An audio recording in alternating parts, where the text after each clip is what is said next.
Welcome to this quick summary of 5 plans in the Benoni and when to play them. Rule 1, activate the knights, and Rule 2, exchange off 1 pair of minor pieces minimum. So, take this symmetrical Benoni structure for example. We've already played e6 and taken on d5, which is the first step. Now we want to exchange off 1 pair of minor pieces minimum. So we'll want to play most commonly bishop g4 and exchange on f3 for this knight, because typically this light squared bishop is our problem piece. It's not really got a stable home on f5 because it'll be kicked away by knight h4. If it goes to g4, of course, it will always be harassed with h3, and if it stayed on d7, it would get in the way of the knight and the queen. So you can see that there's a traffic jam along this diagonal. We need to get rid of this bishop as quickly as possible to alleviate it. So, most commonly played here is bishop g4. White might go h3. We're very happy to see it because they're spending a move sending our bishop where I wanted to go anyway. So bishop takes, and now white's bishop is the problem piece. It's got no scope along this diagonal or this one. White has got the bishop pair, but we can make up for it with our knight play. So knight bd7, bishop f4, attacking this pawn. Now we can block it with knight e5. And white's forced to spend another move to preserve this bishop pair. We've then got time to shore up this knight with moves like knight fd7.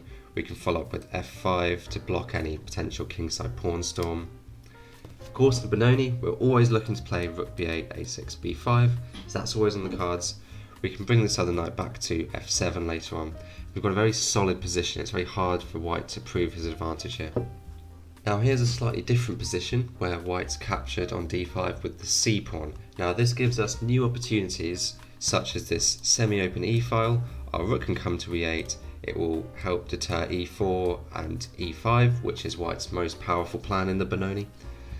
So here we might go rook e8 immediately.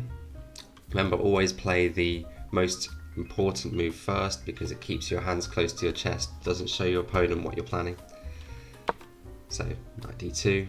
Now this is quite a fancy new maneuver in the Benoni, which is in fashion at the moment. So white goes knight d2, c4, spends 3 moves getting this knight there, but hits this b6 square, which becomes weak after a6, and our weak d6 pawn. Now we can counter that plan with our knight play. So if we were to go a6, a4, always good to throw that in a Benoni, but then knight bd7. Now, if white plays knight c4, it would be very premature because we can play knight e5 and exchange it off immediately. Now white spent 2 moves with this knight just to lose it anyway, so they've effectively lost their first move advantage. So knight takes, rook takes, white can gain a tempo with bishop f4, but we can start to drive these bishops back again, improving on knight. We can go knight g4 to e5. We can play rook b8, and then b5 is always on the cards. And now we can even go queen to c7, bishop d7, which is a very cohesive plan of development.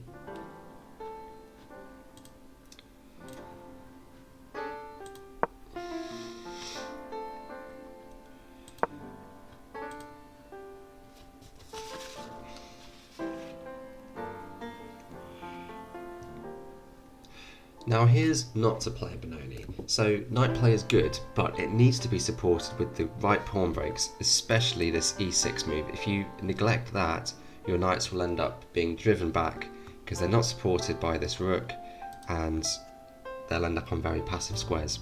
So let's see, so castles, a6, a4. Now we would love to go for this standard plan development, but this knight's in the way. And this knight can't go to e5 because after knight takes, d takes, our pawn structure would be ruined. So instead we have to go for the much more passive plan of knight e8. Sorry, rook b8 first, e4, knight e8. Bishop f4, we might go knight c7, queen e2. And here again, because this bishop's come to f4, the knight can no longer go to e5 without ruining our pawn structure, so we end up in this very passive position with our knights blocking in our minor pieces. So that shows the importance of this e6 move early on.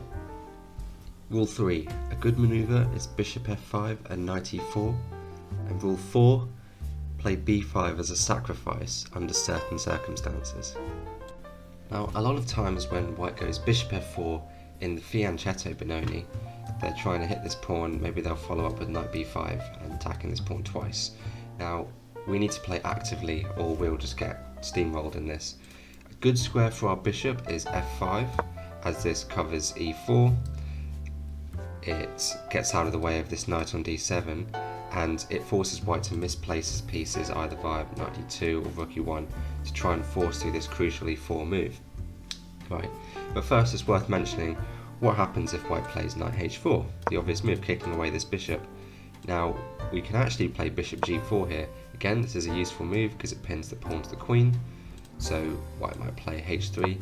We can actually counter with a typical Benoni tactic, knight to h5, okay, exploiting the fact that the queen attacks the knight and the knight attacks the bishop, overloading this pawn.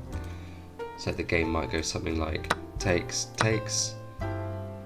recapture, take on h4. Now we've kept our crucial dark square bishop, which now has no white counterpart, so we are absolutely fine, and I would take black here.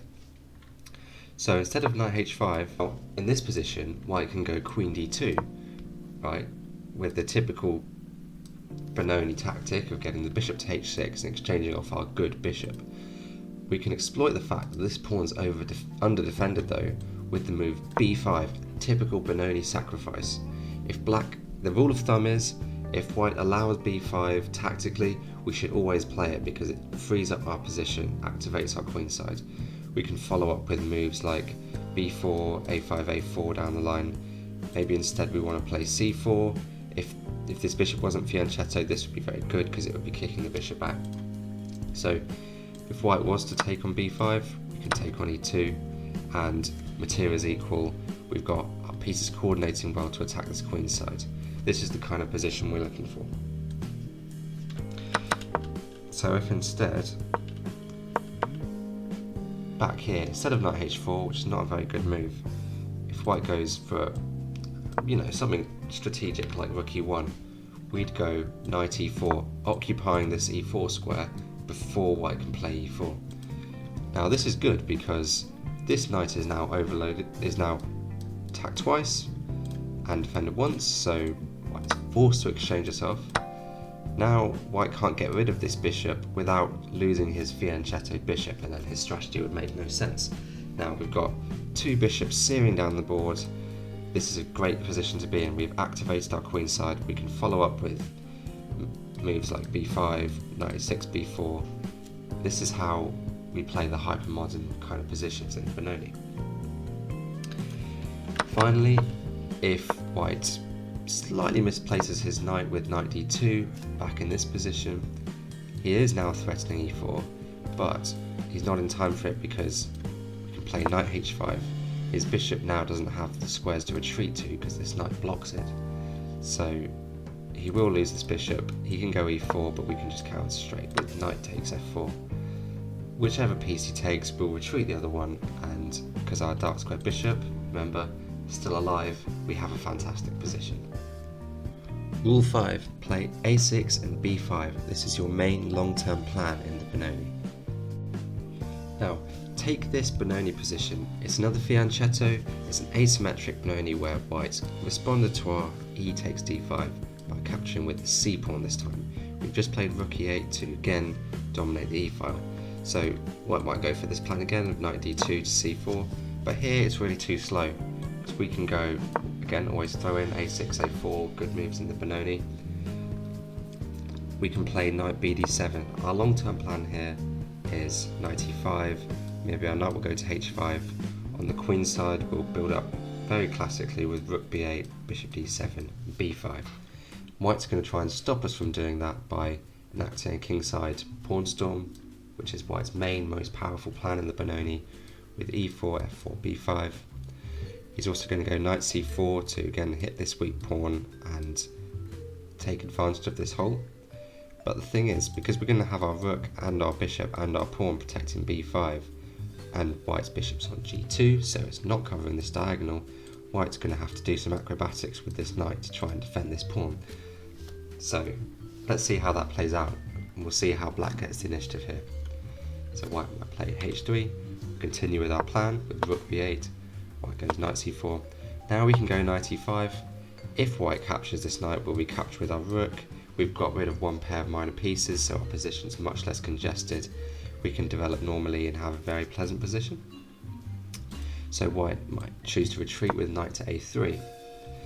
Now we can go knight to h5, unleashing this bishop. If white ever plays g4, this is fine because we can come back to f6, and white's weakened his pawn structure slightly.